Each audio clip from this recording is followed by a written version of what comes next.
ఈ నడుమ జిల్లా కలెక్టర్లు మస్తు మారిపోయిన రోళ్ళ. ఒక అప్పుడైతే కలెక్టర్ అంటే కామన్ పబ్లిక్లా పెద్ద కలవకపోతుండే.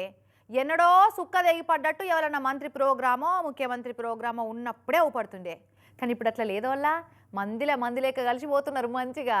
నిన్న కూడా ఒక కలెక్టర్ సార్ ముచ్చట చెప్పుకుంటే కదా, ఇక ఇవాళ ఇంకో కలెక్టర్ ముచ్చట వచ్చింది. ఎవరో చూసేదిగా.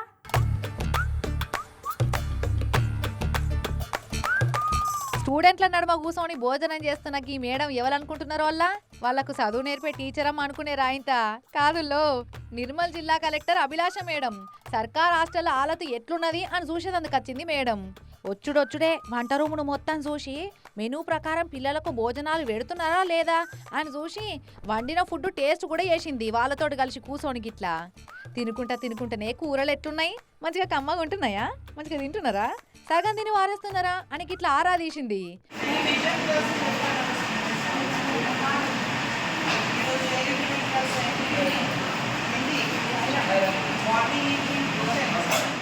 కలెక్టర్ మేడమే కాదు, ఎంటొచ్చిన అక్కడి డిఈఓ, ఎంఈఓ, ఎంఆర్ఓలు, ఎంపీఓలు అంతా ఎంగిలి పడ్డారు పిల్లలతో కూర్చొని. ఇక తినుడైనాక జరంతసేపు క్లాస్ రూమ్లో కూర్చోబెట్టి టీచర్లు చెప్పేటి మంచిగా అర్థమవుతున్నాయా లేదా, నేనేమన్నా ప్రశ్నలు అడిగితే చెప్తారా, అడగమంటారా అని పర్మిషన్ తీసుకొని మరీ ఇట్లా అడిగింది.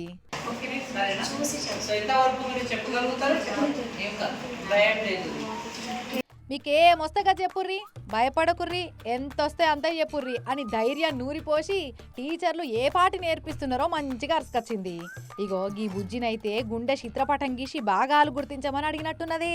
టకటక గీసి ఫటా పాటల పేరు రాసి కలెక్టర్ మేడం తోటి శభాష్ అని అనిపించుకున్నది.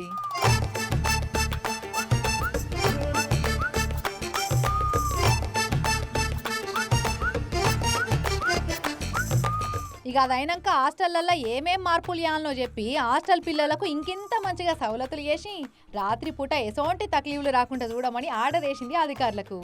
కానీ ఏ మాట కామాటనోళ్ళ కలెక్టర్ల నడుమ ఏదో కాంపిటీషన్ నడుస్తున్నట్టే పోటీ పడి సుడిగాలి లెక్క చుట్టేస్తున్నారు ఈ నడుమ అయితే.